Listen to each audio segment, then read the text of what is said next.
Which pain was worse, the heart attack or the heartbreak? All of Brad Carson's friends thought he was living a charmed life. His business was profitable and his employees considered themselves lucky to work with him. His gorgeous wife was intelligent, happy, socially beloved, and devoted to her husband. They were proud of their 3 children, 2 of whom had already graduated from university. All were healthy and woke up every morning with anticipation. Brad's main love was his wife, Molly. She was a tall, dark-haired beauty with a smile that didn't escape the sun. But it was when the sun was setting and the lights were dimmed that Brad truly recognized Molly's beauty. Even though her driver's license said she was 50 years old, her body said no thanks to aging. Despite having 3 children, her breasts, with silicone lift, were impressive. They could be viewed, fondled, and kissed. They met at a charity event at the hospital where they were raising money for a new pediatric wing. Brad accompanied his mother to the event because his father had unexpectedly left for a meeting with an out-of-town client. His father, Carl, opened a small mechanic shop after he retired from the Army at the end of the Korean War. Brad wanted to be an engineer like his father, so he majored in mechanical engineering at the University of Florida, located near his home in Tampa. Brad wouldn't go, but his mother really wanted to go, but didn't want to be anyone's third extra. They were seated at a table of 8, half a verse away from the group. Molly and her companion sat at the same table. She was a nurse at Mercy Hospital, and he was a medical salesman. She had dreamed for years of putting on an evening gown, drinking champagne, and attending this elite gala. All the doctors and rich businessmen were there. She wanted to be there, among the beautiful people. By accepting the salesman's offer, she was able to attend this exclusive event. The salesman thought he was going to win the lottery that night, getting a stunning woman for a date and with a free open bar. Molly wasn't interested in him groping her while she danced, so his attention turned to the bar. As her companion sipped his 4th or 5th scotch, Molly looked across the table and whispered softly to Brad, "Please dance with me."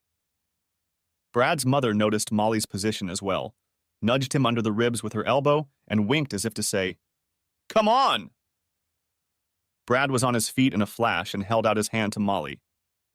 "Brad, I'm so grateful to you for saving me. I knew I shouldn't have met him, but I dreamed of going to this event.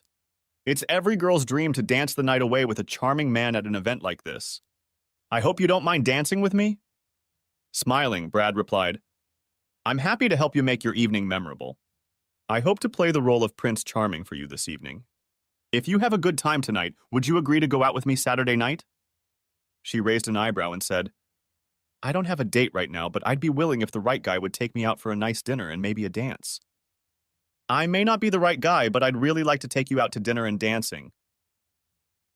They did a few fast and slow dances together, and then decided to go back to the table and have a drink. The drunken salesman mumbled something about going to the bathroom, but never returned. Brad's mother said, "I think he's gone for the evening. Some of my neighbors are already here and ready to go home, so I'll give them a ride home. Brad, I trust you'll get that pretty nurse home on time." With a wide smile, he replied, "Yes, Mom." Then he winked at Molly and she laughed again. Molly spent the rest of the evening at the table of her fellow nurses. The girls took great pleasure in the fact that Molly had traded her unsuccessful beau for a handsome local businessman. So began their relationship, which evolved into kissing, petting, and making love on Saturday nights. Brad couldn't believe his luck. Not only was she fun and smart, but she had everything he wanted to see in his life partner. Like the Ferrari, her body was impressive and her performance was world-class. She wasn't a virgin, but she wasn't a whore either, and she wasn't flipping on players all over town. Eventually, it was time to meet the parents. Molly had already met Brad's mother. His father only glanced at her, and there was a sparkle in his eyes as she hugged him. 2 years after graduation and a year of courting Molly, they were married in Molly's hometown of Fort Lauderdale. 2 years later, they had a son, Jonathan, then a daughter, Carrie, and finally a second son, Matthew. 30 years after Brad graduated, Carl was ready for retirement. Brad was promoted to president of Southeast Manufacturing, a company that specialized in manufacturing for the aerospace industry. Upon his father's retirement, Brad received all the stock in the company in exchange for his father receiving a monthly consultant fee for the rest of his and his wife's lives. Jonathan, with a degree in mechanical engineering, now had the opportunity to become the next president, third generation, of the family business in 30 years. Molly worked at the hospital until she had 2 children. She waited until the youngest, Matthew, could find his own way home from school before returning to her nursing job. When her first two children were in college and only Matthew stayed home, she decided she didn't like the hours the hospital required. She retired but did not lose interest in nursing or hospital work. Because of Brad's status in the business community and generous donations to the hospital, Molly was asked to serve on a number of hospital committees. She loved being close to the hospital and longtime friends who still worked there. Here it was, the American dream. A wife with whom he enjoyed every moment, 3 wonderful children, a dream home for his wife, financial success, and good health for everyone in the family. That was until Brad and Molly stopped by to play bridge with their neighbors, Ken and Brenda. Brenda and Molly had worked the same shift as nurses when they were new employees at the hospital and remained friends. Ken was a general practitioner, which allowed Brenda to retire about the same time as Molly. Brad was getting lucky at cards, but he didn't notice the growing pain in his chest until he'd lost 4 hands. Suddenly, he was confused about which card to play. The stress of working in the office had finished him, he thought. As he reached for the glass in front of him, he felt a growing pain in his chest. He opened his mouth to say something to Ken, but the words wouldn't come. Ken quickly noticed the problem and walked over to Brad to lend a hand. Now he was being touched and asked questions. He heard Brenda yell into her cell phone, "Heart attack at 1948 Pine Pole Lane. We need an ambulance right away." Brad looked around and thought, "Who's having a heart attack? It's just the 4 of us. Someone is really sick and I hope the ambulance gets here soon." He looked up from the floor and saw the other 3 kneeling around him and immediately felt an even heavier weight on his chest. "Oh, damn. This is me." Molly, where are you?" "I'm here, honey, just calm down, the ambulance is on its way." Ken called the best cardiologist in town to meet us. For the entire next week, Brad felt fuzzy. He knew where he was and why. One thing that was always there for him was Molly. She checked in every time someone wrote in his chart and amazingly understood what was written. She was the perfect patient advocate. The final result of the medical exam revealed that Brad had suffered a massive heart attack. Had it not been for the 3 medical experts he had been playing cards with that evening, they would have already lowered him into eternal rest. Quick action, as well as triple bypass surgery, brought him the promise of a long and healthy life, provided he changed his lifestyle. Molly became the captain of the slave ship, which became Brad's new way of life. Plenty of rest, no emotional stress, slow walks around the neighborhood, and no strenuous physical activity. His nurse and wife held his hand as they explained the last item on Brad's "you should not" list for a full recovery. "Honey, we're both going to have to change our sex life for a few months. I'm going to miss that energy and physical strength. We will have to be very gentle in our caresses, but only for a few months. Until then, we will be limited to being gentle and loving carcasses. I love you deeply and will be by your side as we overcome this challenge." Brad knew what the rules would be. He had friends and business associates with the same diagnosis. He didn't like it, but the alternative was to give up sex forever in a lonely box deep in the ground. It wasn't a hard choice to make. For the first 4 months, Brad was the perfect patient. No griping, whining, or breaking any rules. Molly played a positive role in recreating a healthy, happy Brad. His only thought was, how is Molly coping with her celibacy? She always had a vibrator, her husband's traveling companion. They even played with it together when they were in the mood. From the time of their courtship until their 30th anniversary, they were vigorous and very physical lovers. It was not uncommon for both of them to be drenched in sweat from the erotic heat. Brad considered it one of his blessings, a beautiful, insatiable wife. How does she cope with his current physical infirmity? Molly was growing weary of what she thought was slow physical progress, even though it was ahead of the doctor's expected recovery time. By day, she was bright and happy around Brad. Despite the lack of intercourse, their tender care for each other continued. Molly tried to determine how much he could do by Brad's blood pressure and heart rate. He started walking slowly and eventually walked a mile each day. The goal was to get his heart muscles to work a little harder each week. According to the cardiologist, this would allow him to have an easy sex life. By the beginning of the 4th month after the attack, Brad had recovered enough to start enjoying some sexual activity. Although it contributed to Brad's recovery, neither of them liked the lack of spontaneity and intimacy with all those wires and monitors hooked up to him. Brad nicknamed this process Frankenstein sex. When she turned off the monitor, she would turn to him and lovingly say, "Someday, baby, someday soon." As Brad's condition improved, she was able to leave him alone to run errands and resume the social activities she enjoyed. One morning after a sound sleep, Brad heard the phone ring one morning and Molly answered, "Hi, Carrie." Brad was amused by this, for he enjoyed talking to his lively, vivacious, free-spirited daughter. He shuffled down the hall and approached Molly while she was talking. He heard Molly say, "Oh yes, your father is getting better every day. At least that's what the doctors who see him weekly say. I don't see him as often, but he's much better than when we took him home." There was silence in the room until Molly began again. "Yes, my therapist is working very well. I'm very pleased with the results. Of course, he's nowhere near as much of a lover as your father. Or was and probably soon will be. No one has rocked my world like your father. For that reason, I told Eric that this is temporary, and I will no longer need his services when Brad returns to full strength." Muffled sounds from the phone, and then, "Yeah, I know he won't be able to do me as well as he used to, but it'll take some time to rebuild his stamina. So yeah, I'll probably have Eric work on call instead of the usual twice a week." "Yes, twice a week, dear. It's still less than what I'm used to." "Well, I'd say the most interesting part was when he had me on the examination table like a gynecologist." "You know what he did next?"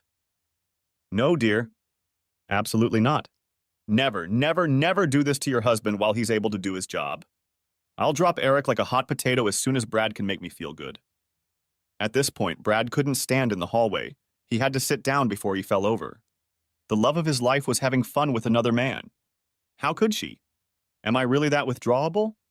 His head was spinning, almost as badly as it had during a heart attack. In desperation, he began to do the breathing exercise the doctor had told him to do when he was stressed. Molly heard Brad stumble to a chair and, dropping the phone, rushed as quickly as she could to the pale Brad. She held him down so he wouldn't fall to the floor. He was diligently breathing large, steady, regular portions of oxygen. He would take a big breath in, and as he exhaled, he would look at Molly, saying, "Cheater. Inhale, exhale, cheater. Inhale, exhale, cheater." In a panic, she cut off phone service to Carrie and dialed 911 to call an ambulance. Medics loaded him into the car and gave him oxygen. Molly tried to climb into the back of the car, but judging by his violent reaction to that, the medics told her to go to the hospital herself. At the hospital, the same thing happened. Molly was not allowed into the room. It was several hours before Brad's doctor came out to see Molly. Molly, who was nearly biting her fingernails off, blaming herself for causing another heart attack. "Molly," the doctor said, "he's stable now. It wasn't a heart attack that caused this reaction. It was some kind of emotional stress. In his weakened state, the stress was too much and he passed out. Whatever it was, it has to do with you. He absolutely does not want you in his room this afternoon. We'll see how he behaves tomorrow. I fully expect him to be discharged tomorrow. Please go home and get some rest before you become my next patient." She staggered back to her car with a sad puppy dog expression on her face. What had caused that reaction? Then it hit her. He must have heard her conversation with Carrie about her substituting sex with Eric. She hoped that her adventures with the therapist would remain a secret. After all, their sex was just between the two of them. No one else but Carrie was involved, of course. No wonder he fainted. She realized that her husband trusted her completely. He never asked her any questions that might lead him to think she was lying or cheating on him. He appeared unprepared to hear a conversation with Carrie about her lover Eric. A few years ago, before she left for a month in Europe, he had teased her about missing her beloved husband. She only laughed it off, saying, "Start your cardio workout before I leave, because when I get back, I'm going to ride you for days on end." Fortunately, upon her return, she didn't have to lie to him about the Italian men she'd entertained that month. She didn't lie, but he never asked either.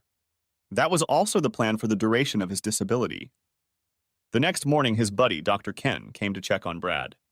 Ken talked to the emergency room doctor and decided he needed to be there for Brad. "Hey, Brad, you gave us a scare yesterday.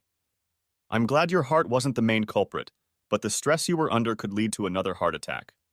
Would you like me to prescribe you some depressants to help you calm down and not be so agitated?" "No, Ken. It wasn't so much the event itself that bothered me, but the fact that it came out of nowhere. Now I know what my hitherto undiscovered problem is. I think I can deal with it. However, I appreciate your thoughts, and I may need to consult with you later. Okay?" Sure, Brad. No problem. I'm heading back to my office. Do you need a ride home or is Molly coming over?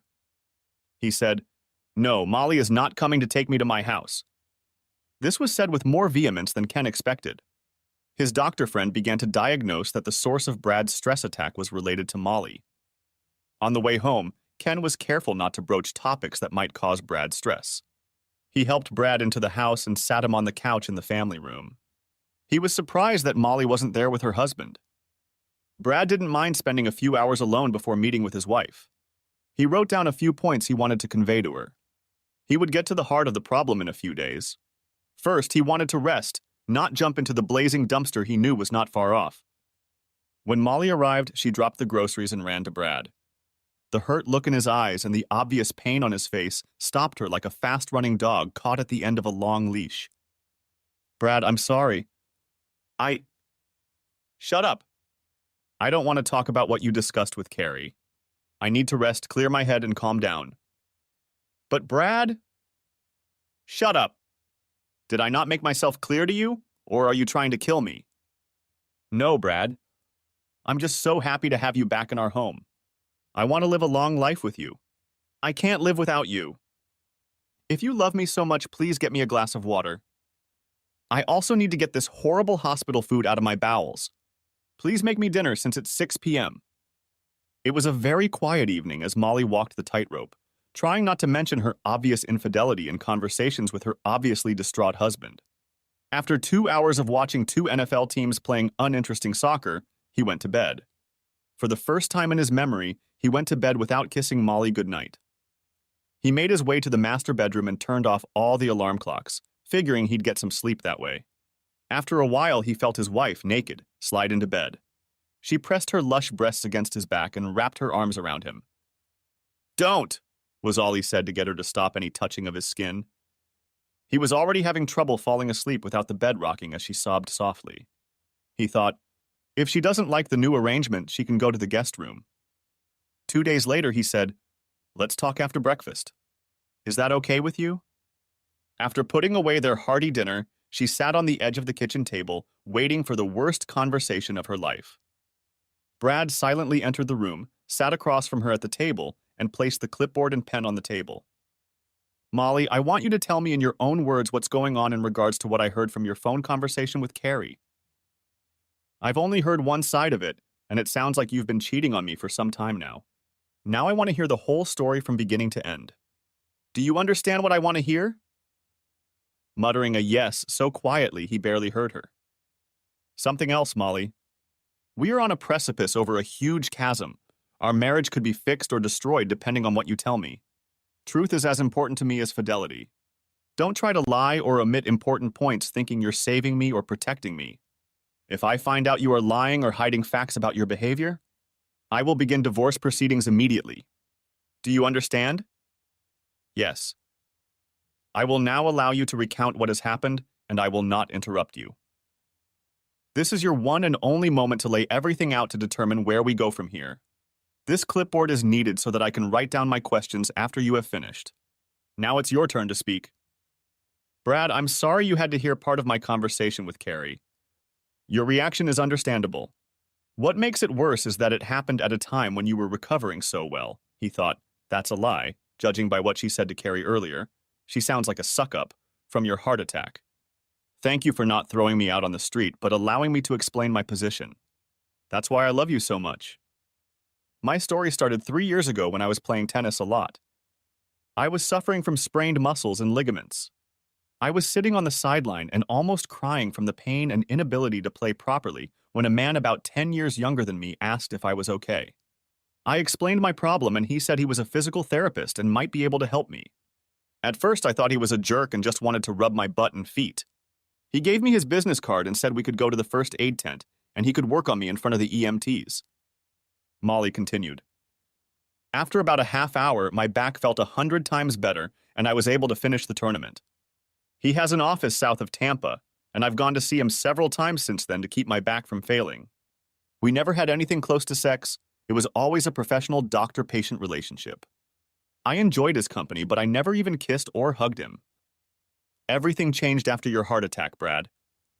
You were so close to death? I didn't know what I was going to do without you. I didn't know what I would do without you. We've always had a physically challenging sexual relationship. I've never had such great sex in my life. We're in our 50s, and I think we're still on our honeymoon. You created for me a certain expectation of outstanding sex every week. Now it's on hold while you recover. During the therapy session, he noticed how tense all my muscles were and they needed attention. I told him about your condition and how I missed making love to you. He stepped away from me, opened a drawer, and showed me a pamphlet called Sex and Physical Therapy. He said that my problem was not that unusual, especially in couples who are sexually active. He told me to take the book home, study it, and come back to the office if I wanted to use this form of sexual release. The book begins with stages of action. First, there was just hugging and touching. The next few chapters discussed sexual intercourse between the physical therapist and the patient. I wasn't interested in that, so I didn't even bother to read them. At the next meeting, I asked that he use his skillful hands. He agreed, but it didn't have to be slam bam, thanks, Mom. We spent an hour of low light, quiet music, cuddling and kissing before something more happened. After that, I was just a puddle and we lay together, dozing and cuddling like long-lost lovers. This activity began several months ago while you were still in the hospital. I know you don't want to hear this, Brad, but you said you wanted to know everything. Although it sounds like the most erotic thing I've ever done, it wasn't. I cried all the way to the car. I didn't love him, he was just a talented guy.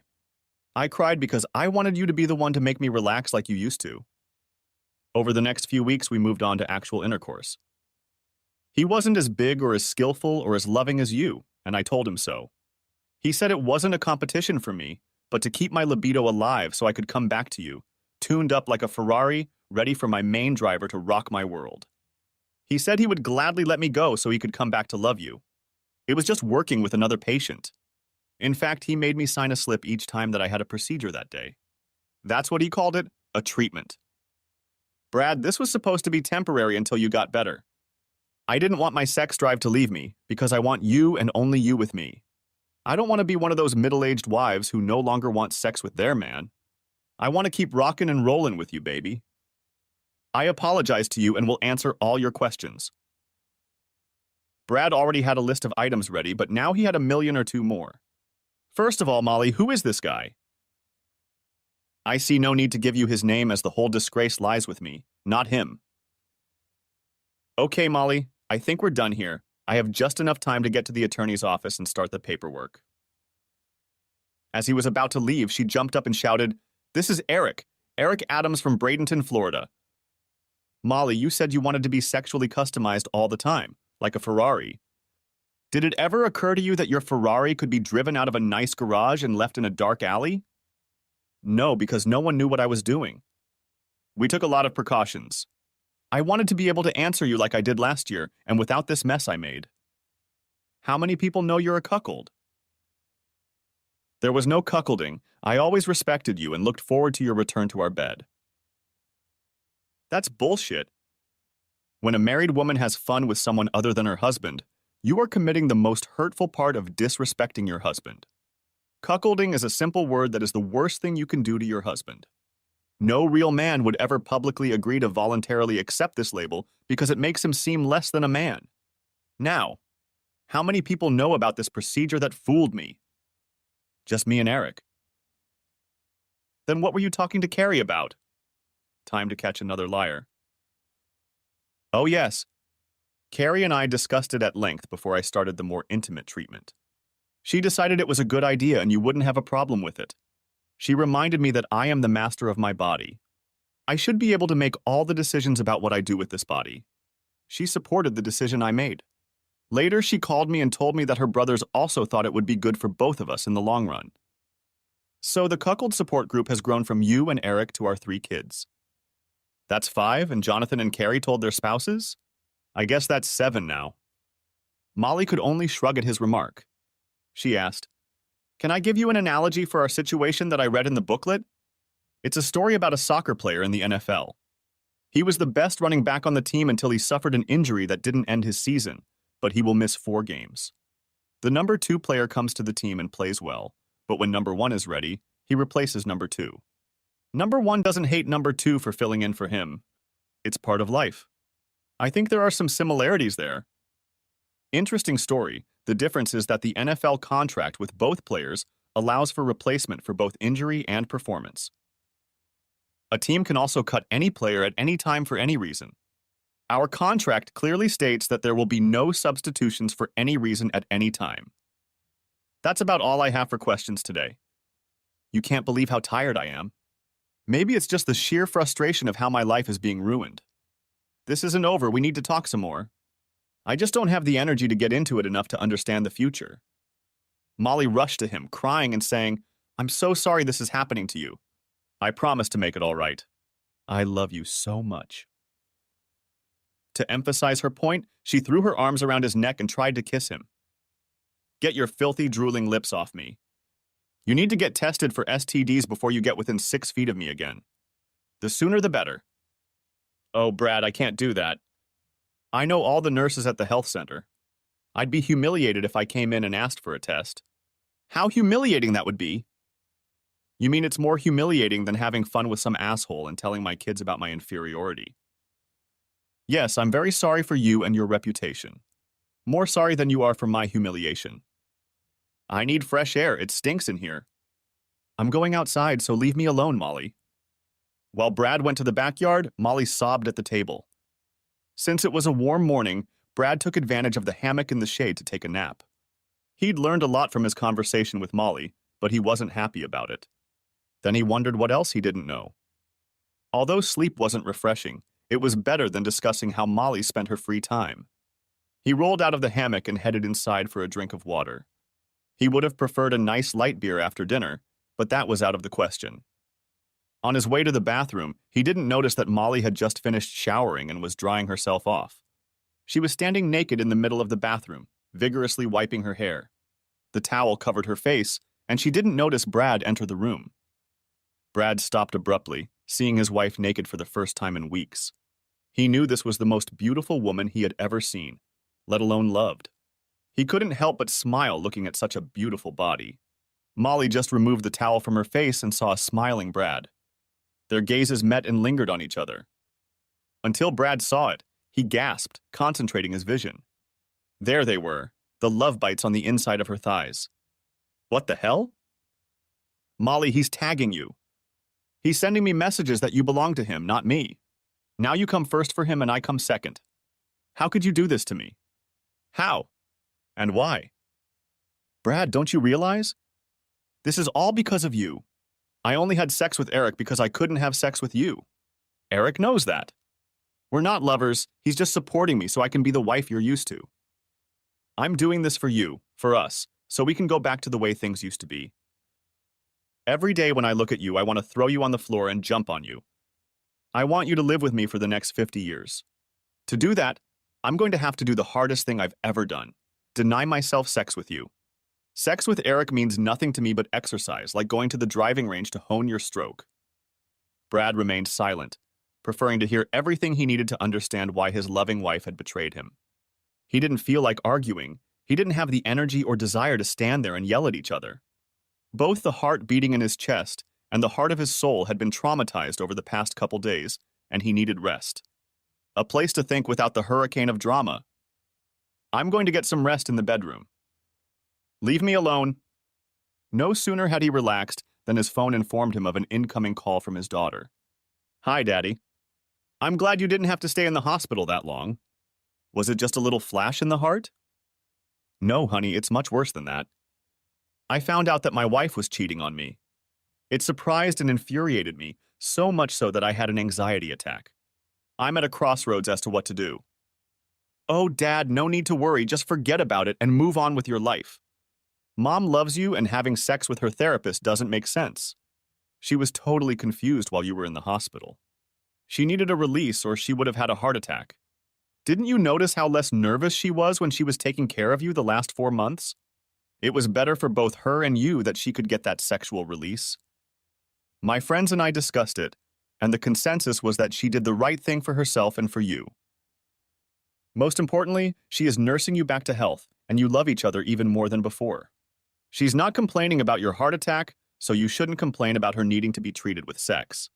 Besides, it's her body and she can do whatever she wants with it. We thought it was almost like polyamory, everything but spousal approval. Mom and Eric had an honest relationship, knowing what each wanted and needed from the other. There was an endpoint where you regained full power with Mom. They had rules: no dating, no dinners, no socializing, no other people, and never ever say I love you. Eric was only there to fill the part of the relationship that was empty in Mom's life. She needed that part to remain a complete woman. No one was pushing you out of the way, you just weren't ready for it. Once you were ready, Eric would be gone, just like they planned. And all without damaging your relationship. Carrie, I appreciate your friend's wise advice. Just get over it. After 6 semesters as a psychology major and still without a degree, you are really onto something. What makes you and your friends think you can give advice to a 51-year-old heart attack victim who is being cheated on by his wife on how to adjust to 2 of the most devastating events in a man's life? What you are telling me is nothing more than verbal vomit. After that, Brad didn't feel like talking to his daughter anymore. Maybe they would talk again in a week or 2. Then he hung up. Interrupting his sleep, he called his son Jonathan to ask a few questions about work, something he wasn't allowed to do when Molly was around.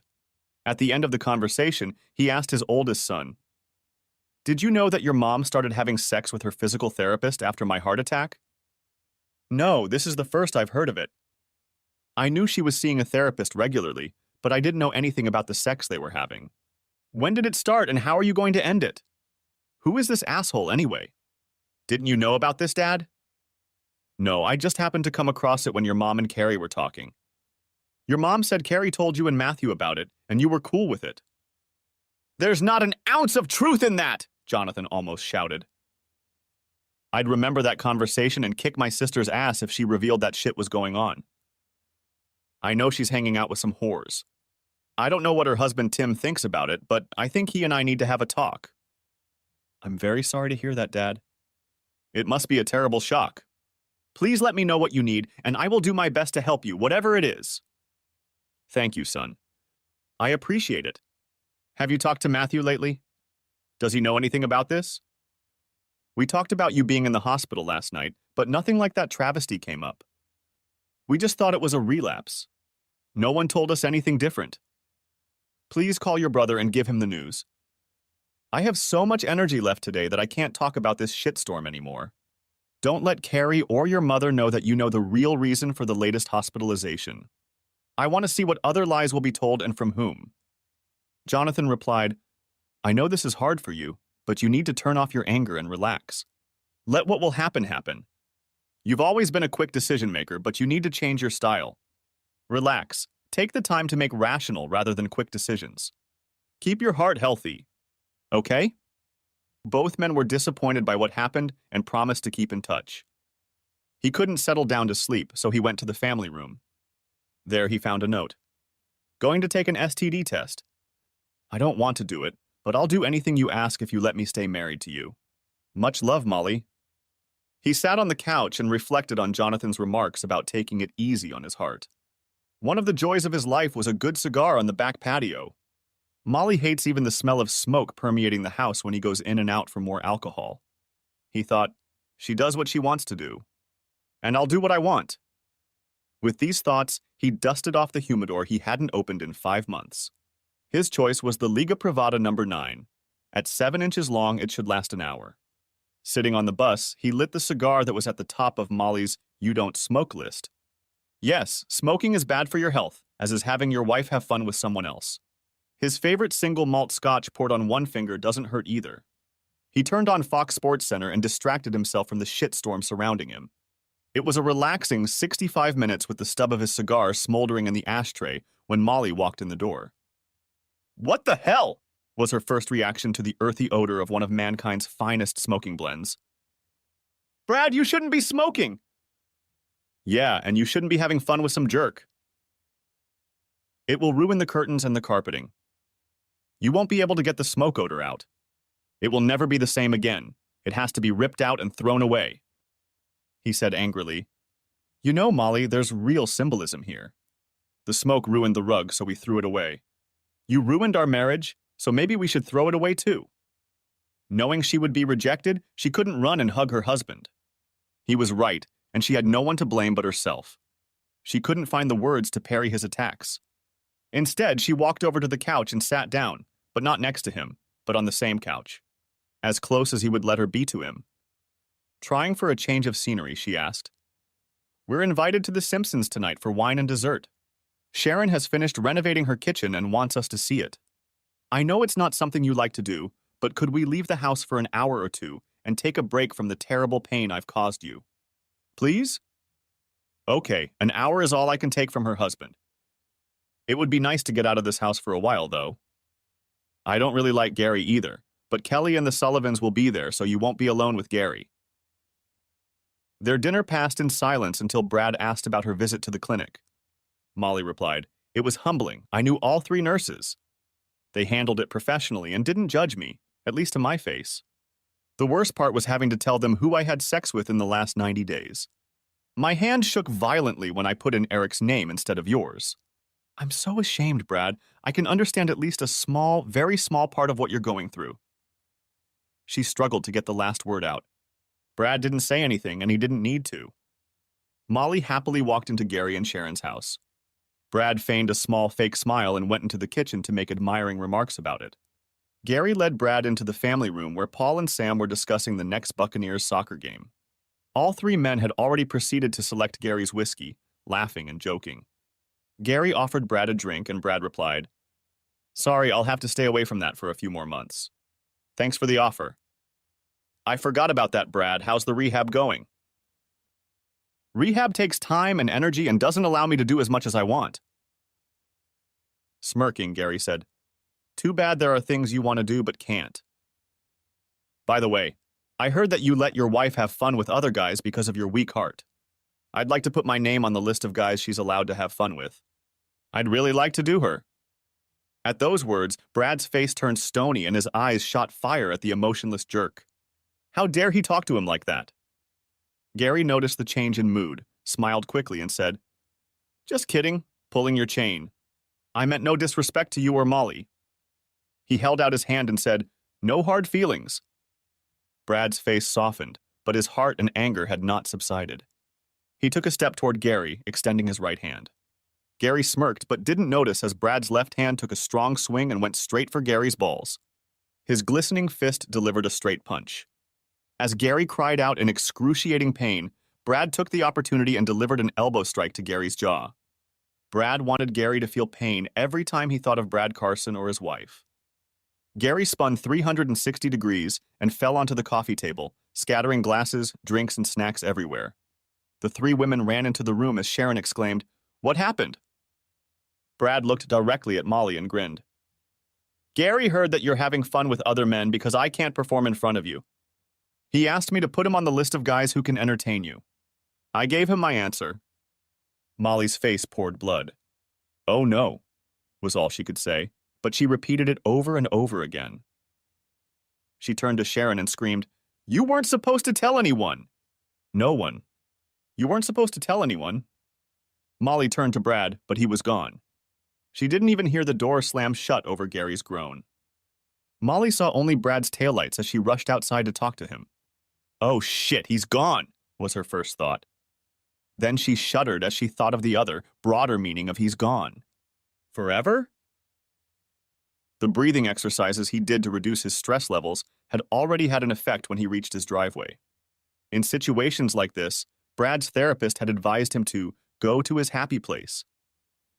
He remembered that earlier in the day and thought the time might be right for that.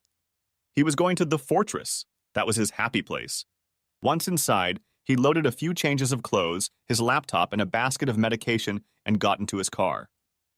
The fortress is located in a new light industrial district on the east side of Interstate 75, away from the possible storm surge of a hurricane. It has been advertised as the Executive Caverns. Surrounding the building is an intimidating fence and a heavy-duty electronic entry system.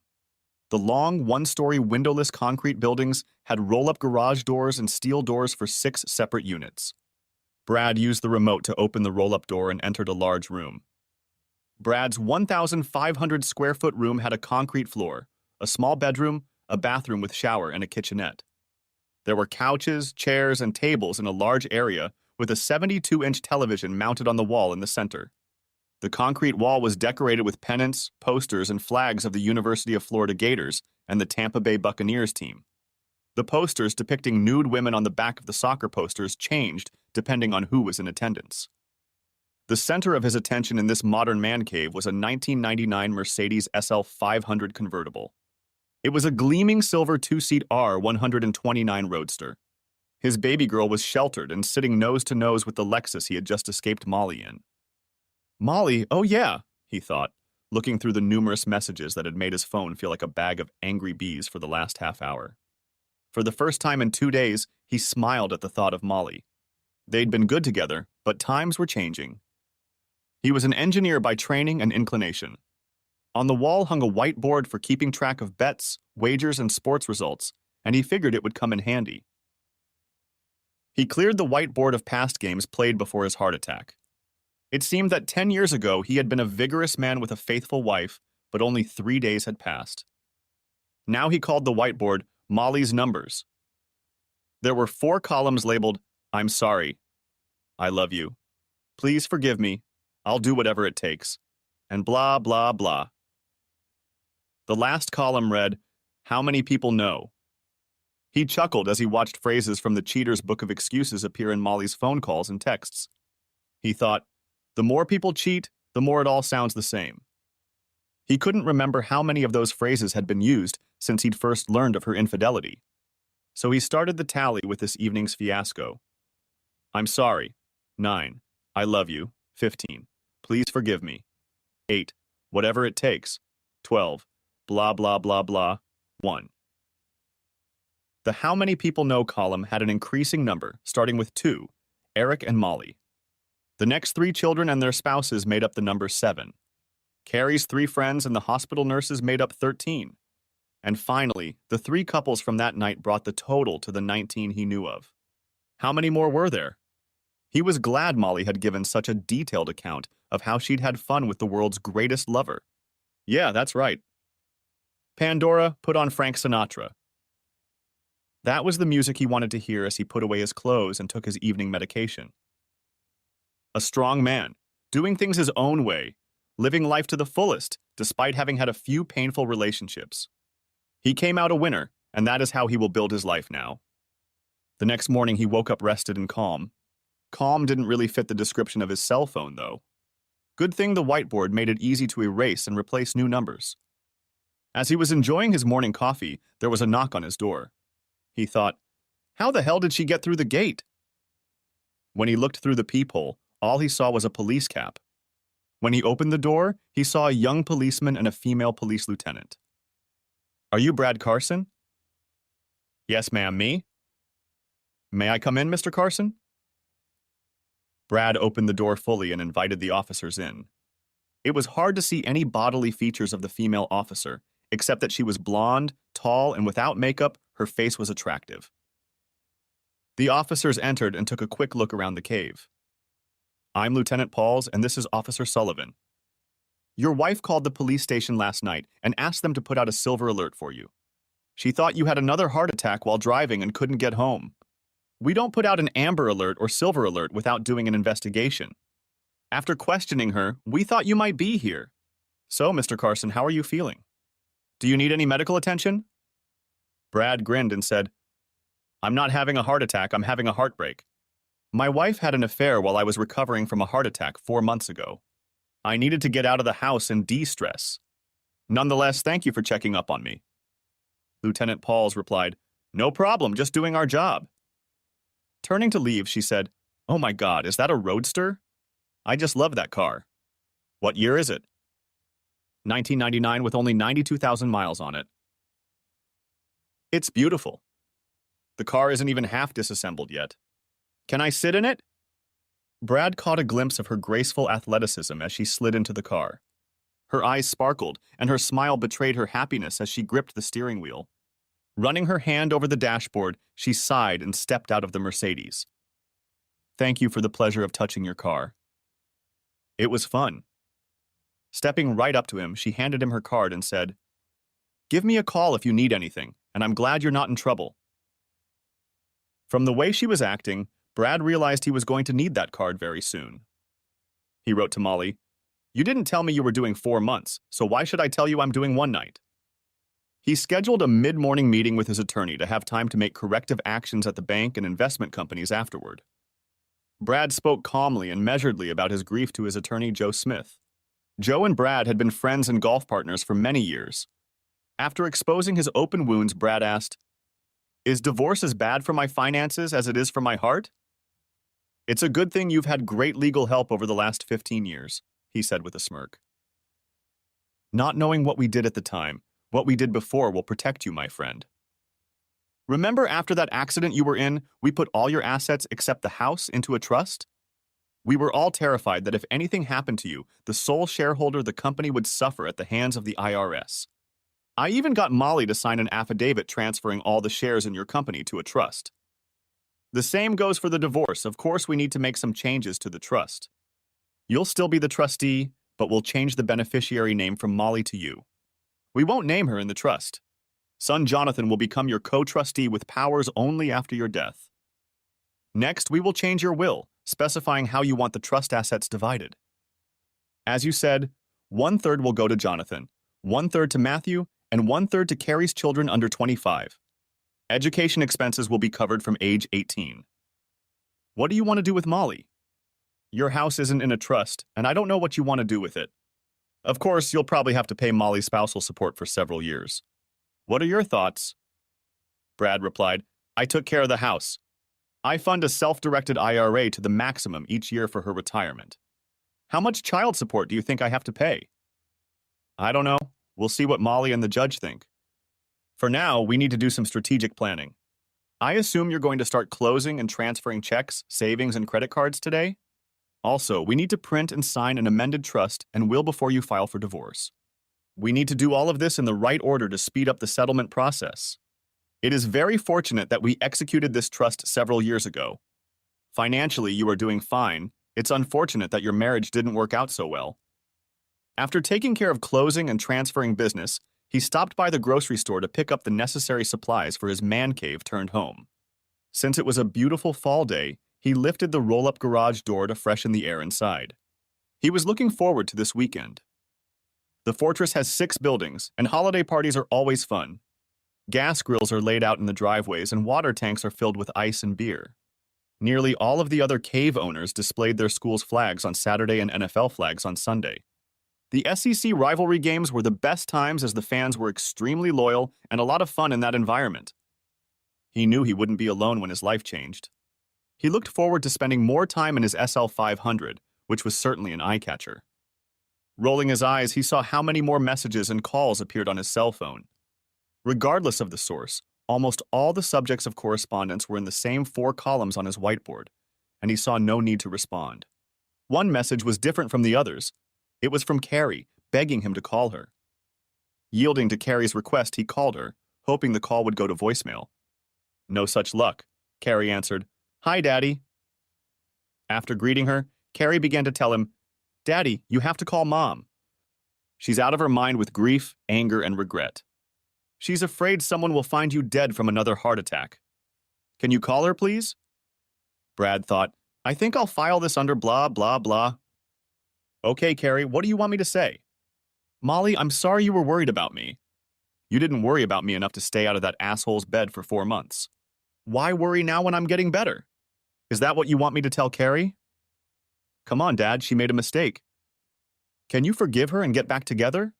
So she had fun with another guy. You're a big enough man to brush that off." The likelihood of me brushing off a passionate moment is very slim. However, she has entertained this guy over 40 times in his office or home. This is not an in-the-moment event. She drove an hour to his house so he could entertain her. This is premeditated. This shows complete disrespect and lack of any concern for me. Why did you lie to your brothers and start this whole cuckold fiasco? Why did you disrespect your father so much? I am so disappointed in you. You stabbed me in the back at the most inopportune time in my life. My doctor tells me not to be stressed, and just talking to you puts me over the red line." The click was the last thing she heard from her father. She wondered, last for now or forever? Now she began to cry. Pandora, turn on Frank Sinatra. Brad spent the next couple hours cleaning and dusting his SL 500. Even though his man cave was tightly closed, the car was still dusty. Besides, he had something to do and something nice to think about. Saturday was just what Brad needed to unwind. He called a few of his buddies to come to his unit at the Fortress for a Gator soccer game, steaks on the grill, and beer in a tank of ice. Of course, all 5 guys showed up because Brad was buying after all. Other condo owners stopped by to chat with Brad and/or his buddies, as this was a very social event. Many of them knew about his heart attack and were happy to see him out and about. After 6 hours of talking, laughing, and yelling, Brad was exhausted. His buddies were going to go to dinner, but Brad excused himself, lay alone on the couch for the post-game show, and fell asleep. 3 hours later, he got up and went to bed. On Sunday, Brad didn't invite anyone to the Tampa Bay Buccaneers soccer game. It was his day to walk around the other units and enjoy their hospitality. Like Saturday, he had to watch what he ate and drank, or rather, what he couldn't eat and drink. Nevertheless, the day was pleasant. It seemed to him that with his wife's dismissal, his social life would not suffer much. At the end of the day, he was surprised that he didn't miss Molly at all. When she came to his squad for a game, she too worried about food, drinks, what she was wearing, who she was talking to, and where Brad was. She sucked all the fun out of an enjoyable day of camaraderie and good times. Monday was the big day when he met with Joe Smith to file the legal papers for the divorce. It was a sad time for him because he couldn't get over the fact that he had been cheated on by the woman he had loved for so long. It was time to call it a day. Instead of responding to Molly's hundreds of texts, emails, or phone calls, Brad texted her, "Can we meet at the house Tuesday at 1 p.m.? Brad." Almost immediately, Molly replied, "Of course, I missed you so much. It will be great to see you again. Can you come over at noon so we can have lunch?" "I'm sorry, I can't make it." "If you change your mind, Brad, you can stop by anytime that same day." Although Brad's message was cryptic, Molly hoped it would be the beginning of their reconciliation. She pondered what kind of dress to wear, not slutty or provocative, but seductive, to invite him to her and into their marital bed. Not for sex at the moment, but for intimacy. It would take a lot of negotiation and compromise to get Brad back into their home. She felt that they both needed to compromise and respect each other's feelings. She knew that no matter how he had behaved in the last week, Brad still loved her and wanted her to remain his wife. At 1:01 p.m. on Tuesday, Brad rang the doorbell of their home. He was quickly opened by Molly, who had been standing outside the door since 12:45. Molly tried to hug her husband, but he diplomatically sidestepped her as he headed for the family room. She happily placed the letter from the health department stating that she had no sexually transmitted diseases on the table for Brad to review. "I know it's faint comfort to you, but I wanted you to know that I'm clean." At her remark, he only shrugged and looked dumbly into her eyes as if to say, "So what?" Molly began the difficult conversation with questions about Brad's health. She was surprised when he told her about the parties he had attended over the weekend. "I hope you didn't overdo it, Brad." "You must remember to guard your heart." Brad thought, "I had a heart attack, then she broke my heart. Now she's telling me to guard my heart. What a hypocrite." After they talked about their children and new grandchildren, Molly said, "Since you've talked to her, Carrie has completely disintegrated. She was taking care of both of us because she loves both of us. She thought my therapy was appropriate. Well, her behavior was beyond what I considered acceptable. On top of her disgusting advice to have fun with some jerk. Both boys thought your adulterous adventure was absolutely the wrong thing to do. Wrong in so many ways. I wonder how many other people think I'm the town coward now. What stories they tell in the bars. The dirty gossip my daughter spreads at my expense. I can't believe she'd do this to me. I'm sorry to hear about this and how the story spread. We tried very hard to be discreet so no one would find out or even think we were together." Brad snorted. "So if I hadn't found out about your cheating from the phone call, you'd still be entertained by that asshole?" "I don't know, Brad. I haven't decided yet. My heart has always been with you, Brad. I really needed sex. I was going crazy and it was what my body needed. You weren't around, so I let myself relax a little. I knew you wouldn't approve, but I had to make a decision based on my needs, not your opinion. My body, my decision. I'm sorry you're angry, but I made this particular decision, hoping you'd never find out about it." I did it for both of our sex lives, yours and mine. I wanted to be ready for you to come to bed and order me around. That's the way it's always been. That's the way it will continue to be. The fact that you found out about it created a stressful situation between us. I'm glad we were careful, and I didn't want you to publicly embarrass yourself. That was never my intention. Your view of prudence and mine are different. By my count, there are 19 people today who know the whole story. You'd think you were showing it on the 6 p.m. news. How can this be? It can't be. Looking at Molly, he listed everyone on his whiteboard. Her face darkened as she looked at the floor. This couldn't help her negotiate. I'm sorry, Brad, I'm sorry. I'm sorry for a lot of things. I'm sure you have. By my count, you've said or texted me that 57 times since I left the house. Where has that gotten you? I probably say it a lot because I'm really sore. I'm going to try not to say that word so often. Molly, you've also said 46 times that you would do anything to get us back together. So tell me your plan to get us back together. My main goal, Brad, is to grow old with you being the one and only main man in my life. You are a wonderful man, a great father, and I want us to enjoy grandchildren together. Knowing you as well as I do, you have explored all of our options. I have tried to offer you several options. The option you want to hear is to kick Eric in the balls and never see him again. Under normal circumstances, that's the best option for reconciliation.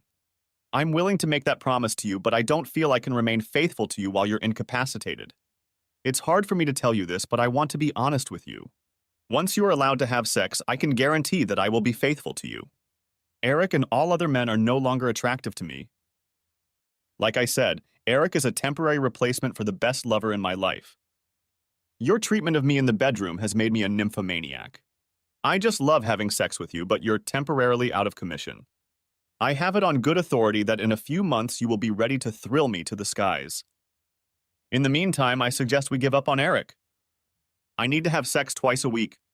That's 2 hours out of 168 hours in a week, or 1.1% of the week. That's not much by and large. The other 98.9% of the week, I am your loving and grateful wife.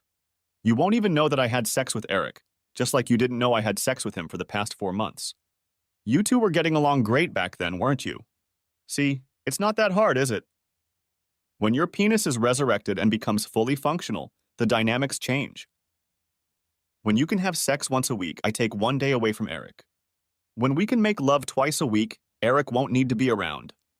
You'll be my main and only man again. My last and least favorite option is to get a divorce. Least favorite because I won't be able to let you make exciting love to me anymore. I will miss you and the way you treat me as a wife and lover very much. The other downside is the financial aspects of the divorce. You've worked so hard and sacrificed so much for me and the kids. It would be a shame if I took half your company away from you. I would have to do that to maintain my lifestyle. I would keep my dream house and you would have to leave. Even if I keep the house, you would have the opportunity to come over and make love to me whenever you want. Besides, I'm sure you'd have to make monthly alimony payments. I'm sure the lawyers can work that out. The ultimate premise of each option is I love you and I want to stay with you. I feel like we can work it out if we both give in a little to make the other happy. Brad, I'm sure you'll want to make some changes, and I'm willing to change to make our marriage strong. You can think it over and we can talk about it now. We can take our time because it's important to both of us. As soon as she said the last words, Brad replied, Is that what I'll do anything to make our marriage happy means? It sounds to me like you're going to keep entertaining that bastard until you decide to quit. Molly stated emphatically, I absolutely hate that M word. It's rude, ill-mannered, and beneath your dignity to say it. Almost screaming, He's a bastard! So shut up with your moral outrage over my language, hypocrite. How can you judge me for the words flying out of my mouth when we're discussing the consequences of you having sex with that asshole? Molly blushed at his heated comments. He was right and she knew it, but she couldn't admit it in front of him. I can tell you've gotten some legal advice. Since I reviewed this with Joe, who we've been working with for years, you should have gone elsewhere. Yes, Eric's brother is a lawyer, and he gave advice on how divorce matters are usually handled. He was very helpful. Isn't that a little over the top? You were having fun for free physical therapy, and now you're having fun for legal work. You're really becoming a whore. Did that scuzzy lawyer keep the camera rolling while you were having fun so you can remember the tender moments after I get my manhood back? Don't say that, Brad. I'm trying to get us back together.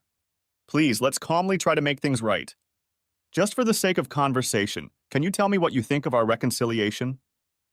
None of the nonsense you're going to subject me to. I don't know how much you've seen to come to that legal conclusion, but I think he's got the upper hand. Okay, Molly, I'm afraid you need a history lesson. Do you remember 3 years ago I was in a car accident? Right afterward, Joe recommended that we put all of my assets, except the house, into a trust. I was the trustee and you were the beneficiary. Well, that's all changed now. I'm both trustee and beneficiary. You are not listed anywhere in the trust. That's very appropriate since I've lost all trust in you. I now have complete control of the trust, and from your position, it is impregnable. I have also redrafted my will to specify how I want the trust distributed. 1/3 each to Jonathan and Matthew. Carrie's children will get a third at age 25, and Jonathan will be the executor. Since I failed to recognize the whore you have become, you are no longer listed in my will. The blood rushed from her face and her hands became clammy. She was speechless. Let's talk about your dream house. The house I don't want or need, but you do. 2 years ago, you persistently urged me to buy a Lamborghini convertible. You were very insistent, including denying me sex as punishment. Remember? There was no way I wanted to buy you an expensive Lamborghini, let alone brag about it to your friends. Your dream home was fully paid for and I arranged to refinance it.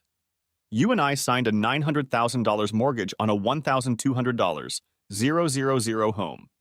You took your $450,000, bought a Lamborghini, art for the house, and spent a month in Tuscany with your friends. That brings up a new question. It seems you couldn't wait 2 weeks after my heart attack to start having fun with someone else. So, new question. How many Italian women did you have fun with while you were in Tuscany? It hit Molly right in the forehead. She couldn't even grunt in response. She just hung her head. We had to give up the Lamborghini because you have no idea how to drive this spirited car.